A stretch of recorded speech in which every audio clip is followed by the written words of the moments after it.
சமூக ஊடகங்கள் குறிப்பாக டிக்டாக்கில் விற்கப்படுவதாக புகார் எழுந்ததை அடுத்து பினாங்கு புக்கிட் மர்தாஜாமில் போலி மின்சார பொருட்களின் சேமிப்பு கிடங்கில் அதிரடி சோதனை மேற்கொள்ளப்பட்டுள்ளது.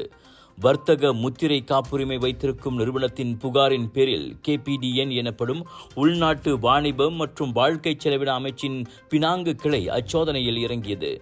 அதில் அரைக்கும் இயந்திரம், தலைமுடியை உலர்த்தும் கருவி, சவரம் செய்யும் கருவி, பல் துலக்கும் மின்னியல் பிரஷ் உள்ளிட்ட 572 போலி மின்சார பொருட்கள் கைப்பற்றப்பட்டன. அவற்றின் மதிப்பு சுமார் 27,300 ரிங்கிட் என பினாங்கு KPDN இயக்குனர் S. ஜெகன் தெரிவித்தார்.